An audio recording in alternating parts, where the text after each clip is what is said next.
जो गौरव भाटिया ने बात करी, प्रधानमंत्री ने भी बोला कि जो परिवार से चलने वाली पार्टियां हैं वो देश का विकास कैसे कर पाएंगी। और क्या आपको लगता है कि एक चीज है जिस बात को आप चाहे नजरअंदाज करें, बीजेपी अपने टारगेट की तरफ, यानी जो पॉलिटिकल टारगेट है उसकी तरफ आगे बढ़ रही है। जहां तक आपने बात करी कि करप्शन के ऊपर 350 करोड़ रुपए इसी देश में पकड़े गए, कांग्रेस का सांसद था धीरज साहू, और अब उसका हेमंत सोरेन की गाड़ी के साथ कुछ संबंध निकल के आया है। ये सब आज ये घटनाक्रम इसी हफ्ते का है। क्या कहिएगा इन सब चीजों के ऊपर? ये देश की जनता नहीं देख रही क्या? बहुत कायदे से और बहुत शालीन और सभ्य भाषा में मुद्दे गिनवाए राजनीति के। जी, मैंने इनके घोषणा पत्र के मुद्दे गिनवाए, मैंने किसी पर व्यक्तिगत आक्षेप नहीं लगाए जी। इन्होंने एक भी मुद्दे का जवाब नहीं दिए, व्यक्तिगत आरोप लगाने लगे, पिताजी को अपमान। मैं ऐसी भाषा नहीं बोलूंगा। मैं सब ये अजय राय ने बोला है। पहली बात, अजय राय वही कांग्रेस पार्टी जिसके साथ आप इलू इलू कर रहे हैं। ठीक है, जवाब वही अजय राय के शब्द है, वो अपने बाप का नहीं हुआ। गौरव भाई भाटी जी का जवाब होगा। फिर तहसीन पूरा वाला भी है, स्वामी दीपांकर रशीदी साहब। परमिशन आपने परमिशन दे रखी है? अगर गलत बोल रहा हूं अमीर जी, अजय राय ने ये बोला, अजय राय ने बोला कि आपकी बात को मैं ओके मेक योर पॉइंट। देखिए भाटी जी बीच में नहीं बोले, आपका भाटी जी समय है। तथ्य तो तथ्य है। Okay 50 second. ये भी नहीं बोल रहे, देखो झूठ तो सरासर बोल रहे, कह रहे मैं भी नहीं बोल रहा हूं। तथ्य तो सही बताओ। अच्छा, यहाँ पे भी गड़बड़ कर दोगे क्या? 50 सेकंड दीजिए। तथ्य तो मैंने बताए, लेकिन आप तथ्य का जवाब दे नहीं पाएंगे और बीच में चिल्लाएंगे। इससे आपकी हताशा पता चलती है। जब आदमी हताश हो जाता है तो चिल्लाने लगता है। जो सच बोलता है, जो सही बोलता है, वो बहुत आराम से अपनी बात कहेगा। और जो झूठ बोलता है, मनोविज्ञान ये बताता है कि जो झूठ बोलेगा वो अपने आवाज में दम लगाएगा, ताकत लगाएगा, चिल्लाएगा। चोर हमेशा चिल्लाता है, सही आदमी कभी नहीं चिल्लाता। अखिलेश यादव को अब मैं तो ये कितना ही चिल्लाएं।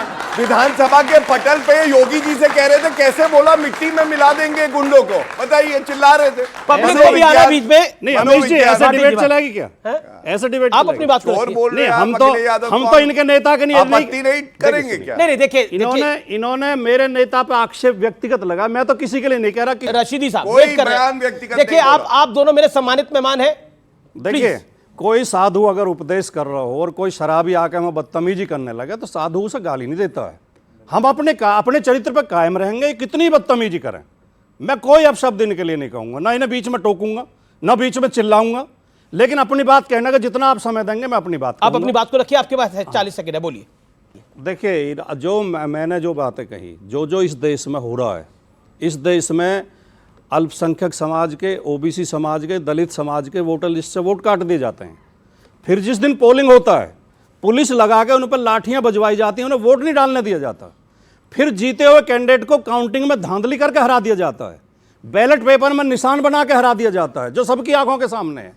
फिर भी अगर विधायक ज़्यादा जीत जाएं तो विधायक खरीद के सरकार गिरा दी जाती है, और जो विधायक बिकेंगे नहीं उनके घर ईडी और सीबीआई भेज दी जाती है, उन्हें मुकदमों का डर दिखाया जाता है। और जो विपक्षी पार्टियों के भ्रष्ट नेता जिन पर बीजेपी भ्रष्टाचार के आरोप लगाती है, ईडी सीबीआई भेजती है, जैसे ही वो बीजेपी ज्वाइन करते हैं, जैसे कौन? उनकी मुकदमे की फाइल बंद कर दी जाती है। जैसे हेमंत विश्व शर्मा, जैसे शुभेंदु अधिकारी, जैसे मुकुल राय, जैसे अजीत पवार। बताओ, सारे के खिलाफ जांच थी, मुकदमे थे। ठीक है, तहसीन आ जाए, एक बार बोल दे। प्रधानमंत्री एक साथ जवाब दीजिएगा। एक ही लाइन है, तथ्य पे है। जी। मैं यहाँ न्यूज 18 के कार्यक्रम पे, यहाँ मेरे सारे भाई और बहनें बैठी हैं, चुनौती देता हूं।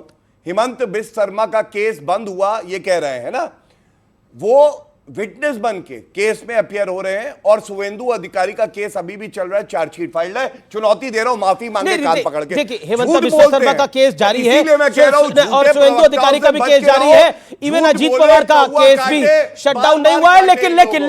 लेकिन छगन भुजबल के मामले में ईडी कह रही है कि हमारे पास कुछ है नहीं देने के लिए। नहीं तो न्यायालय ये आपके पास आने के बाद हुआ है, ये फैक्ट है। ओके, ये भी फैक्ट है गौरव भाटिया। लेकिन न्यायालय तय करेगा। जी, अब तो न्यायालय तय कर ही रहा है, लेकिन आपने पूछा तो मैंने बताया। ओके, लेकिन तहसीन पूनावाला सवाल ये है कि विपक्ष की तैयारी जो थी वो जैसे कहते हैं ना कि बहुत जोर शोर से चल रही थी।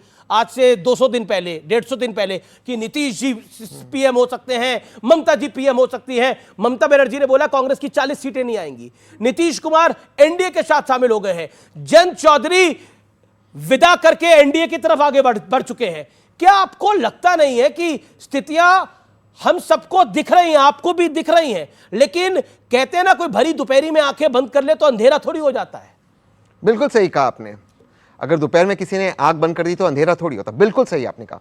यहाँ पे सारे व्यूअर्स है, यंगस्टर्स है, सब आप लोग ये शो देखने आए, आप सबका स्वागत है। इंडिया में सबसे ज़्यादा इंटरनेट शटडाउन दुनिया में है। यूक्रेन जहाँ पर युद्ध चल रहा है उससे ज़्यादा शटडाउन इंटरनेट का भारत के अंदर है। आप मुझे बता दीजिए, आप में से कोई, क्योंकि आप सब बहुत इंटेलिजेंट है, वेब 3.0 AI, इसकी कोई पॉलिसी है सरकार के पास? कोई पॉलिसी नहीं है। बस यहाँ आकर गलत बोलना, झूठ बोलना। महिलाओं के संबंध में उन्होंने कहा हमने सब महिलाओं को इंसाफ दिया। यहीं पर इसी उत्तर प्रदेश में हाथरस की घटना हुई, क्या हुआ? इंसाफ मिला? जिस डीजीपी ने कहा कि उस लड़की का डाइंग डिक्लेरेशन झूठा है, आज वो DGP crime and law and order, आज उसको प्रमोट करते हैं, यहीं उत्तर प्रदेश में डीजीपी बनाया गया। कोई एक्शन हुआ? अजय मिश्रा टेनी, देश का होम मिनिस्टर, उसके बेटे ने किसानों को रोंदा, वीडियो मैंने निकाला, मुझ पे केसेस हुए। अजय मिश्रा टेनी जी का रेजिग्नेशन हुआ? ब्रिजभूषण शरण सिंह जी ने महिलाओं को, हमारे ओलंपिक रेसलर्स को मोलेस्ट किया। ऐसा ये नहीं, मैं नहीं, दिल्ली पुलिस की रिपोर्ट कहती। लड़कियों ने, आप में से कौन स्पोर्ट करता है, जिम जाता है? कोई जाता है जिम? कोई प्रोटीन लेता है? लड़कियों ने प्रोटीन मांगा, उन्होंने कहाँ नहीं छुआ। दिल्ली पुलिस की रिपोर्ट है। मोदी जी ने एक्शन लिए? मैं आपसे पूछ रहा हूं, मैं आपसे, सर प्लीज, मैंने आपके बीच में नहीं बोला। सवाल यह है कि माननीय प्रधानमंत्री, मुझे 10 सेकंड और दीजिए सर, आपने उनके बीच में, मैं 10 सेकंड और अपनी बात समाप्त करता हूं सर, और 10 सेकंड। माननीय मोदी जी लास्ट सेशन में खड़े होकर कहे पार्लियामेंट के अंदर, मैं अकेला सब पे भारी, मैं अकेला सब पे भारी। कांग्रेचुलेशंस। अगर आप अकेले सब पे भारी है तो काहे दूसरे का अलायंसेस तोड़ रहे? आप अगर सब पे भारी है तो क्यों तोड़ रहे? काहे आपको नीतीश की जरूरत है? काहे आपको जयंत चौधरी की जरूरत है? छगन भुजबल को चक्की पिसाएंगे अजीत पवार के साथ, इसे देवेंद्र फडणवीस ने बोला, अमीश भाई ने उसका जिक्र किया। छगन भुजबल की फाइल ईडी ने घुमा दी, फाइल घुमा दी और कोर्ट ने केस बंद कर दिया। कर्नाटका में इनके विधायक के पास 9 करोड़ रुपया कैश निकला, 9 करोड़ रुपया कैश। इंटरनेट चलेगा, आप देख लेना। पकड़ा तो इनकी पुलिस ने ना, सर प्लीज, बेंगलोर की पुलिस, प्लीज मेरी बात समाप्त होने से पहले जी। कोर्ट के अंदर इन्वेस्टिगेटिंग एजेंसीज ने कहा वी आर सॉरी, हमने उनको बनाया बोले बगैर हमने रेड किया। 300 करोड़ की धीरज साहू की बात निकली, बिल्कुल सही। दो जैन परिवार थे कानपुर के अंदर, रेड हुआ या नहीं हुआ? पंपी जैन। 300 करोड़ रुपए निकले, पर क्योंकि जिस व्यक्ति पे गलत रेड हुआ वो भाजपा के साथ, ठीक है, जवाब वो जेल में गया। मैं आपसे पूछा कौन सा इंसाफ हो रहा है? तहसीन भाई, आपने जवाब नहीं दिया कि भरी दोपहरी में आंखें बंद करके, सर वही तो है ना, हमारे जवाब ही नहीं है। तो 400 क्या 505 हो जाएगा, 543 में से 544 हो जाएगा, कोई बात नहीं। ओके गौरव भाटिया, संक्षेप में जवाब दें। सारी बातों का सार एक ही लाइन में है, जब आएगी नरेंद्र मोदी जी की आंधी तो उड़ जाएगा राहुल गांधी। आप देख लीजिएगा। कोई जवाब है? और सुनिए, अभी राहुल गांधी, आतुर मत हुई, आतुर मत ये हुई। कोई जवाब है? ब्रिजभूषण शरण सिंह पे ये जवाब है? अगर आपको लगता है ब्रिजभूषण शरण सिंह पे जवाब है, आपकी बारी है, नो प्रॉब्लम, आपका अधिकार है। बारी में क्यों नहीं बोल सकते भाई? बोलिए, सॉरी मैंने आपको डिस्टर्ब किया, बोलिए बोलिए आप प्लीज। पूरे 2 मिनट के प्रवचन में इन्होंने ये नहीं बताया कि ये जो घमंडिया अलायंस है इसका प्रधानमंत्री का चेहरा कौन है, कन्वीनर कौन है, और सीट शेयरिंग क्यों नहीं हुआ, नीतीश कुमार जी क्यों छोड़ के चले गए, क्यों ऐसा?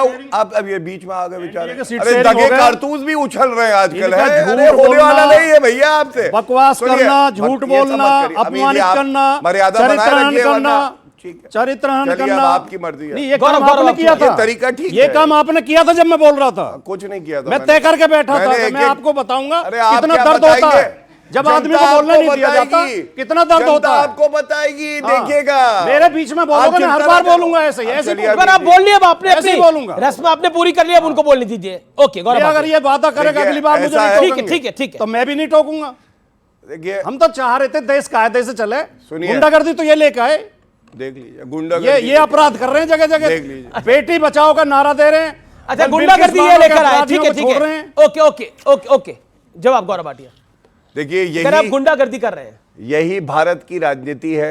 एक अकेला शेर की तरह नरेंद्र मोदी जी चलते हैं। जानवर होता और है, जानवरों को मार मार खाता है, छोटे छोटे जानवरों को, मांसाहारी होता है, सब डरते हैं शेर से। देख लीजिए, शेर की कोई हालत देख लीजिए बेचारों की। मुझे तरस आ रहा है, प्रेम कोई नहीं करता। मुझे तरस आ रहा है। अब आपको शेर से भी तकलीफ है, शेर सर्कस में भी अरे नाचता है। जी जी जी, हाँ वो है शेर को उद्धव नकेल ठाकरे। डाल के सर्कस उद्धव में नचाया ठाकरे जाता वाला है, नचारिये शेर सोनिया को बहुत गांधी, ज्यादा महिमा नाचो मंडित नाचो नहीं होता। नाचो। और शिवसेना का जो असली शेर बाला साहब अब ठाकरे जानवर थे। से तुलना कर रहे हैं देश के प्रधानमंत्री की। हम इसका विरोध करते हैं, वो हमारे भी प्रधानमंत्री हैं, जानवर से तुलना मत करो। चलिए आपका ये सर है। जी चाहे गौरव भाटिया की बारी है। गौरव जी, शेर का हौसला है वो नरेंद्र मोदी है, चील की नजर है भ्रष्टाचारियों को पकड़ने के लिए वो सारे जीव नरेंद्र जंतु मोदी बीजे है। दिन भरे हुए। और एक बात और बता दूं, वो गधे क्या जाने कि गधे शेर भी की हैं। ताकत क्या होती गधे भी है, हैं। जिन्होंने अपने पिता को कुर्सी से उठाया और एक सरकारी ही बंगले आता- से एक ही वाक्य आता है 200 रुपए की टोटी चुरा ली सरकारी बंगले से। वो ये टोटी चोर है, ये क्या जाने शेर का हौसला क्या होता है। क्या आपको लगता है कि जो बहस का तीसरा मुद्दा है वो है नेगेटिव पॉलिटिक्स, यानी अल्पसंख्यकवाद में विपक्ष फंसा हुआ है या बीजेपी ने उनको चिपका दिया है? क्योंकि योगी जी ने भी बीते दिनों एक भाषण दिया, उसकी भी बहुत चर्चा हो रही है।